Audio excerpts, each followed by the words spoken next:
नमस्कार, DN100 में आपका स्वागत है।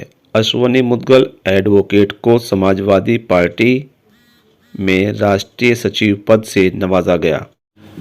अश्वनी मुद्गल जी, आपको राष्ट्रीय सचिव बनाया है, बड़ी जिम्मेदारी दी गई है।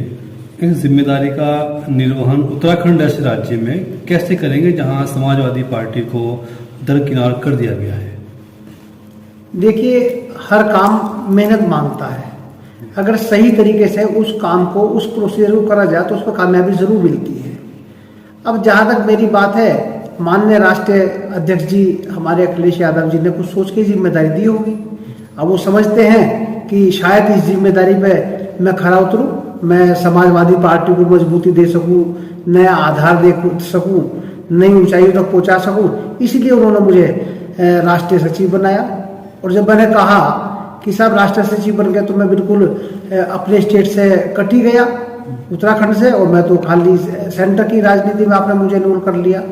तो माननीय राष्ट्रीय अध्यक्ष जी ने कहा कि नहीं, आप उत्तराखंड के जो है लोकसभा चुनाव जो आ रहे हैं तो उसमें लोकसभा हरिद्वार जो है उसके प्रभारी रहेंगे, तो इससे इस तरीके से आप अपने स्टेट से जुड़े रहेंगे। तो अब वो समझते हैं ऐसा कि मैं उसमें ज़्यादा कामयाब हो सकता हूँ, क्योंकि मेरी बैकग्राउंड वो जानते हैं कि भाई गंगा जमनी तहजीब का जो है एक सिलसिला तरबियत के रूप में मेरे साथ हमेशा रहा। चाहे उसमें मौलाना अरशद बद्री रहे हों साथ में, चाहे मुफ्ती महमूद हसन साहब गंगोई रहमतुल्लाह अलैह रहे हों, या भगत सिंह कोश्यारी पूर्व मुख्यमंत्री, पूर्व गवर्नर ये रहे हों, इन सब बुजुर्गों के जूते सीधे करने का असर ये है कि कहीं ना कहीं लोग जो है विश्वास करते हैं, एतमाद करते हैं मेरे ऊपर। आपको लोकसभा का प्रभारी बनाया गया है तो जाहिर है कि आप चुनाव भी लड़ेंगे, लेकिन इंडिया गठबंधन में समाजवादी पार्टी शामिल है, तो उस दिशा में आपका क्या रुख रहेगा? क्या चुनाव लड़ेंगे आप या किसी के सपोर्ट करेंगे? नहीं, अभी तक तो यही इरादा है कि चुनाव लड़ूंगा, और उसमें हमारी बात चल रही है। ऊपर मैंने कहा है कि उत्तराखंड में 5 सीटें लोकसभा की हैं, तो जिस तरह पूरे हिंदुस्तान में गठबंधन हो रहा है कांग्रेस का और समाजवादी का, इसी तरह उत्तराखंड में भी हो, और उसमें यह भी कांग्रेस जो है अपना 4 सीटों पर लड़ ले, 1 सीट पर हम लड़ लेंगे।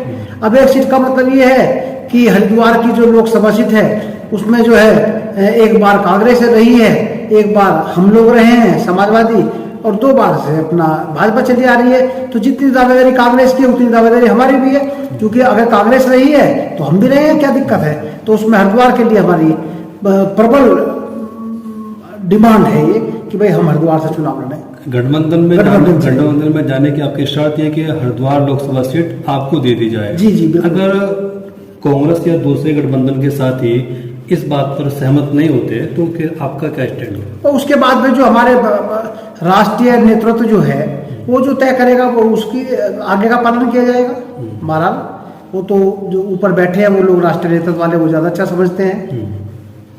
एक रामपुर तिराहे कांड को लेकर समाजवादी पार्टी का एक नेगेटिव रोल सामने आता है, उसको लेकर उत्तराखंड में एक बड़ी जिज्ञासा है कि भाई हमें रामपुर तिराहा जो कांड हुआ था वो माननीय मुलायम सिंह की सरकार में हुआ, उसके चलते समाजवादी पार्टी यहाँ कभी अपना अस्तित्व स्थापित नहीं कर पाई है। तो अब ये चीज़ आपके सामने भी, चैलेंज आपके सामने भी है। दरअसल है क्या कि वो गलतफहमी लोगों के बीच में जानबूझ के पैदा की गई थी, क्योंकि आप अच्छी तरह जानते हैं कि सबसे पहले उत्तराखंड का जो प्रपोजल पेश किया था अलग प्रदेश का, वो माननीय मुलायम सिंह जी ने किया था।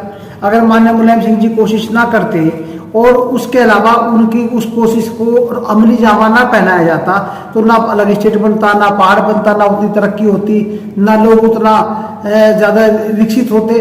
तो असल योगदान तो समाजवादी पार्टी का ही है। अब लोगों ने गलतफहमी पैदा करके गलत तरीके से उसे पेश किया बात को। मेरा काम यही है आजकल, मैं लोगों को सही तरीके से समझा रहा हूँ कि भाई देखो, अगर समाजवादी पार्टी हमारी पहाड़ की दुश्मन होती तो वो फिर अलग स्टेट बनने के लिए ही क्यों कोशिश करती? मुलायम सिंह जी को विलेन के तौर पर यहाँ प्रस्तुत किया जाता है। अब दरअसल ये तो दृष्टिकोण है लोगों का राजनीतिक, वरना आप देखिए हमारा प्रदेश जो है सैनिक बाहुल्य प्रदेश है। सबसे ज्यादा शहीदों का जो रेशो है पूरे देश में वो उत्तराखंड का है। सबसे ज्यादा शहीद आप उठा के देख लीजिएगा इतिहास, तो आपको उत्तराखंड से मिलेंगे। तो पहले क्या था कि पहले हमारे देश में, हमारे प्रदेश का शहीद जो है हुआ, नौजवान उसकी बॉडी तक नहीं आती थी, खाली वर्दी भेज दी।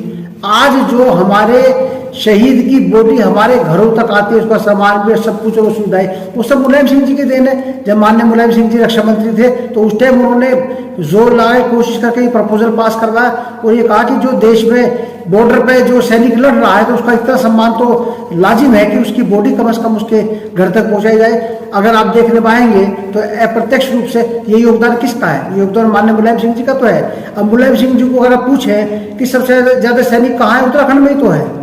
आप कोई उत्तर प्रदेश या राजस्थान या मध्य प्रदेश या दिल्ली से कोई इतना सैनिक थोड़े जितना सैनिक उत्तराखंड से है। तो ये भी तो एक योगदान नेताजी का आप देखिएगा।